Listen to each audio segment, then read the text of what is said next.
just share the screen so we can see it well. Let me know if you can see my slides, please. I think you should be able to. Yep, we can see it. Yeah, awesome. So, hi everybody. Hi again. My name is Martin. I'm a product manager at Productboard. If you don't know us, we are a product management system, and we are on a mission to get the world rid of bad products, so to speak. This is what we say. It usually resonates with us pretty well because we are product managers. Most of our customers are actually product managers as well, which is a funny thing, and I will use it in my presentation as well. Moving, in the next couple slides that I will be sharing with you, and we are trying to help the product managers and makers build great products through understanding their customers better, prioritizing what to build next, and aligning organizations around the roadmap. As I said, the great thing about us having product managers as customers is that we can talk to them a lot, right? Product managers are great people in general, and they are very open to having discovery calls and talking with us on various topics. And the recent crisis, COVID-19, has definitely come up as a topic in our recent discussions with our customers. It's something that resonates and will definitely have a huge impact on the industry, on product management in general. You've seen some of the examples of it in Dimas and Anton's presentations already. So talking to our customers is definitely one angle that I would like to highlight here. And the second one is that we coincidentally, as a company, we found ourselves in a quarterly product prioritization session just when all the lockdowns started and everybody started talking about pandemic, and we really had to react to the situation as it was unfolding. So it shouldn't be much of a surprise when I show you this picture. I mean, like, everyone's seen it many times on the media, on the news, it's been everywhere. The COVID-19 crisis has really impacted whole economies around the globe. Like, no discussion around that. It's probably just getting started. We haven't seen the end of it, unfortunately. I don't want to be the bad prophet, but it's probably what's going to happen. So we've not seen the end of it. And we as product managers, we really are the guardians of the decision-making processes in large parts of our organizations and companies and product teams. Deciding what to build and what not to build. So we really have to think twice if this what happens around us, what's happening around us, is not going to affect this prioritization process. So the decisions that we make. So we need to be aware of what is happening in the industry and on the market, and how can we best react to the current situation. Going forward, I try to generalize a couple of themes that we see among our customers and product managers, and we see in general on the market. I call them the disruptions and otherwise calm lives of product managers. I hope you guys appreciate the salty sarcasm that's in there. Yes, obviously, product management job is tough. We've seen now the great comment from Anton when he mentioned that life balance or work-life balance is important, and burnout is a thing. I'll actually talk about it in a little bit as well. So product managers' lives are not calm, just to level with everybody, but the COVID pandemic has definitely brought this to another level. So a few topics from our perspective, what we think is currently happening on the market, and especially from the perception of a product manager, and what might be important for you to watch out for. The most important one that I think should be the cornerstone of like every discussion that you have with product management teams and the product teams are the changing priorities and needs of your customers. Example, right? Have you ever seen so many webinars and remote meetups that are happening nowadays. I mean, it's insane. I'm very much looking forward to like meeting people in person again, and I'm really grateful for having this ability to do these meetups online. That we have Zoom and we have YouTube and all these things. It's great and you can do that, but it wasn't like that before. And another example might be the working from home versus working from the offices. The biggest driver of digitization in the whole economy has been COVID-19, right? Like no governmental subsidies or no program. It was an illness that brought everyone to the web. Like e-commerce is booming. Everything is happening here. And the question is, will this stay? Like, will this be the same? So are we still going to do as much of stuff online, or will we just return to the offices when everything is normal, right? So when the lockdown is lifted, the pandemic is over, so to speak. We'll just start working collocated again, and no more remote offices. Just a question. I'm not giving any answers here. Or is the new normal actually going to change the way we operate in these things? And I use these examples just to illustrate that the needs and behaviors of the customers can change rapidly. And it should be a job of you, product managers, to be able to distinguish whether these changes are only temporary and will go away when the situation stabilizes, or whether this is something deeper, something that is prevalent, something that will stay and disrupt the whole concept of jobs to be done, of needs and behaviors of the customers that you understood before in the business as usual scenario. This is really hard, but this should be the cornerstone of our discussions, because if you don't align your product strategy with what is happening right there with your customers and with their needs, that might be the difference between a product that's successfully adapted to the new normal, quotation marks, new normal, or a failed one, or a failed product. So I think this is the most important of the disruptions. Change in needs, and we spoke about it before as well. So the change in needs obviously can change the release plans that you had before. So release plans are disrupted due to reduced productivity, but also due to the change of needs. We are all agile nowadays, right? So we welcome change, and we need to make sure that we are aligned with wherever the market is heading. So this is completely normal, but the magnitude of what's happening right now is just way bigger than what we were accustomed to before. An example from the market, and you might be aware of it, you might have noticed that. So for example, Google in March announced that it's pausing any releases to Google Chrome for some time, and subsequently had to reschedule all their upcoming releases, just because they were disrupted by everyone started working remotely. So everybody says, yes, we are remote ready, we are remote friendly, and whatever. But yeah, there aren't that many companies that have all the processes set up in a way that enables them to do that. There is usually like an efficiency reduction in what you can see in the product teams as they start working remotely. There aren't that many processes. The people are not used to over communicate information on Slack or wherever in documents. So it takes time to ramp up. It takes time to prepare those processes and actually be efficient working remotely.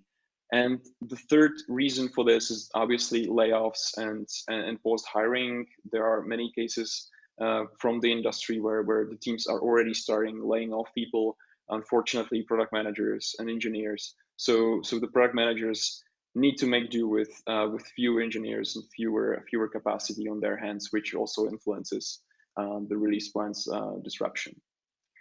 Which leads to the favorite topic of everybody here, that the product managers are stressed. Yeah, they're usually stressed. They are stressed almost like on a daily basis, if I oversimplify this. But today everybody is usually stressed. So the release plans is definitely one of the reasons for that, right? So you had a plan, and now the leadership is pushing on you that the deliverables are getting pushed, that something that you promise to your customers, for example, if you do that, is not getting delivered at a certain date. So it is straining product managers for sure. And I wanted to highlight here that preserving your mental health is an important topic, and product managers should really find some time to relax and to spend time working on their mental health. This crisis will go away one day, and it's paramount that we get out of it sane and healthy. All that Anton said was really great around it. I would highlight that it's all applicable here as well. Mental health is important, so take care of yourself, everybody. And now to be proactive about this, right? So what should product managers do to respond to these disruptions? What might be the best way to move forward? So we identified what's happening in the market, and now it's time to act in the product team, so to speak. And again, my favorite one to begin with, rally everyone around the product vision. It should be the main focus for product managers. If you're starting a new initiative, if you have new teams, or even if you have teams that been with themselves together for quite some time, it should be the same story. In the challenging times, really align on what really matters. Product team should be reminded what is their grand goal, what's the purpose, because ultimately it's not about leadership, right? Like the leadership is usually pushing on something, pushing on you, or the customers are pushing on you, but it's not about them being happy or the board being happy, but you're responsible for the customer's happiness. That's the ultimate responsibility of you. So you should take that into consideration, and you should use the product vision as the guidepost for it. So take a moment to reflect on it. Be sure that it's still up to date, that it still makes sense under the new circumstances of the COVID crisis. And if not, try to update it so that it is actually up to date and make sense in the current situation. For example, Productboard's vision is to be the product system of record for every digital product out there.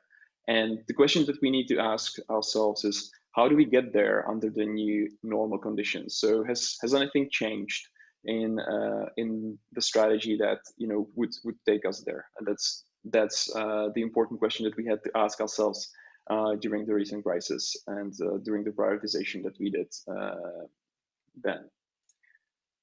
The second thing that's it's important, that it's not a surprise, I guess, because I had this one as the major disruption in the market, is that you should listen to changing customer needs and priorities, and you should listen to them even more so than you listened to them before. It is very likely that the customer needs will be impacted by the current crisis, depending on your industry, obviously, but most likely everybody's going to be impacted to some level and extent by the current crisis. If you're not doing that already, start spending as much time talking and observing your customers and prospects. Start talking more to the customer-facing teams, to the salespeople, to the customer success and support, to spot any trends in the customer behaviors that you see there, if anything is changing really. So you are trying to spot whether there is a new trend emerging, where there is a new job to be done if your customers and users, for example, emerging. So you can plan for that. For example, Productboard, we cater to three main jobs of the product makers. The first one is we try to help them understand their customer needs better. We help them prioritize what to build next and align organizations on the roadmap. So there are three core, let's say, pillars of Productboard that we have. And when you take our vision, right? So we want to be the digital system of record for every product. But this is not usually what product makers come to Productboard with as trialers. They are not looking for a product management system. They are looking for They are looking for a road mapping solution, for example, or they're looking for something to help them with prioritization. And we see that even more so during the crisis. Very specific needs the customers are trying to solve. So they are not looking for something very high level and strategic. They are trying to find a tool, a system that helps them with their very tactical problems they have during the crisis. So they want to build a roadmap to better align and communicate to stakeholders, or to prioritize their solution better. But if we focus only on building the product management system and we don't see the changing needs of the customers, we might be losing many prospects along the way, because we are not solving the current needs better, or we are not understanding it better. The third one that is connected to that is that you should try to make your product less complicated to evaluate. These are uncertain times, and it will be only tougher and tougher to make a prospect commit to a new product offering, especially in the larger enterprise situation, or in like for bigger companies. It will be more difficult and more difficult. What product managers can do about it? Product managers should strive for simplification for the entry level experience scenarios. So be it a trial situation, or be it a free or freemium product that you have, and test rigorously the time to value for the new users. This goes hand in hand with pricing and packaging, for sure. That's a total different discussion. But product managers should be aware of that as well, right? And for example, when we investigated what our trial user experience looked like, with the knowledge of most of the customers are actually trying to solve their road mapping needs, we found out that the most important jobs for the trial users across the segments of the trialists is really road mapping, tightly coupled with prioritization as well. So the majority of the trial startupists or startup trialists, if from another perspective, they want to start with a roadmap, but this is something that they want to get to. And at the moment in the product, to get to a roadmap, you have to invest a lot of time. Oh, well, not a lot of time. You have to invest some time and some data into the system to get to a roadmap, that's sort of an output of a process. Therefore, the time to value for those users is pretty long. Is pretty long, and we might lose them along the way, because the value that they're looking for is really at the end of the process, and we just need to bring it more forward so they understand the value much faster and shorter. So that's an example of how you should think about making the complicated product less complicated, so the evaluation is smoother and more streamlined.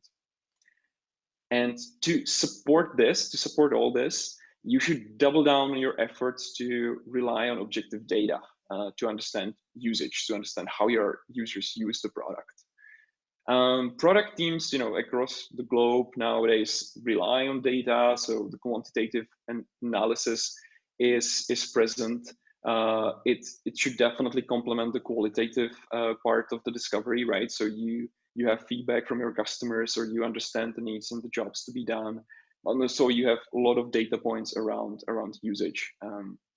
So you run experiments on features, you measure events in your products, and so on. However, the normal or the standard trends or the standard reports that you run usually work well under the business as usual scenario. So when you have something extraordinary, as we have right now with COVID-19, you really should dive deeper into the customer behaviors and what's happening with their behaviors and their needs, just to spot trends. Again, trends is going to be the keyword for today from me. If the users are shifting from one part of the product to another, what do the retention cohorts look like? So if you're not basically leaking customers through a leaky bucket, so to speak, so if the features are sticky enough, how are different features performing engagement wise against each other, for example? And we did that. So we are actually trying to make our engagement framework more robust. So We define what it means for a user, right, to be engaged with a certain feature, with a certain sub job of a customer need with Productboard, to find, especially to find features that solve a critical need of a customer, but is underperforming in the retention and engagement metrics. So the customers try it out, but they just stop using it after some time, or they're not that engaged. And if we think that the problem is really worth solving, then we really should be thinking about how to reinvent the solution in the product, because this is the time when we should be simplifying things, when we should be explaining the solution better. And if the solution is just not good enough, we should be coming up with a better one. To summarize the key takeaways from this, really rally everyone around the product vision. So I would say this is the key thing for a product manager. You should be aware of what the product vision is. You should be able to explain it internally and externally as well, and to keep everyone motivated, so everybody understands. So this is where we want to go. It makes total sense, and it makes total sense even during the COVID crisis. Second point is that you should identify the emerging needs on the market. So this is a great external push from COVID.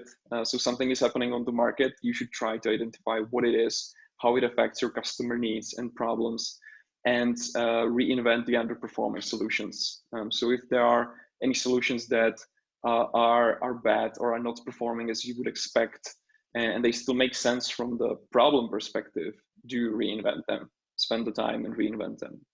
And the third one, reduce the time to value for prospects, because it will be tougher and tougher to get a buy-in from a prospect to sign up to a new product, to try it out, and to experience the aha moment, so the value of your product that you're offering. So make it as smooth as possible. Try to explain it to them faster, so they get to the moment faster, and they ultimately subscribe, and they build great products. That's everything from me. So I will give the word back to Maria, I guess. Yes, thank you. It's quite interesting, right? So I was thinking about simplification piece that you talked. So I think it's great time to not build on difficult scenarios, but really simple ones. And I think it's also a great time for some features to be revisited, right?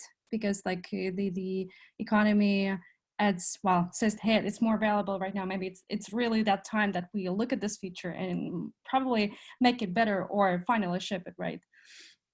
So we can see that happening at work as well. All right, so Totally. Let's check our live chat for some question. Well, it seems like probably there are no questions in the moment. So maybe I could ask some of my questions, right?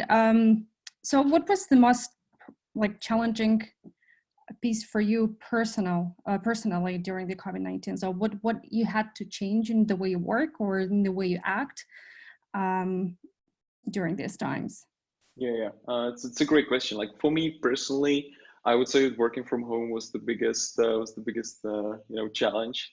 It's not a I would say it's not a novel answer to that question, to be honest. But yeah, for me personally, that was a challenge, because like I didn't have the working environment set up as a lot of our colleagues, right? So I have engineers on my team who didn't even have like a table at home, so they had to go to IKEA to buy a table just to be able to work, because they just weren't set up for the working from home scenario. So like we really were a collocated product team, company. We're trying to change it now. We do have one remote dedicated team that will stay remote even after the crisis. But yeah, for me, this was the biggest challenge.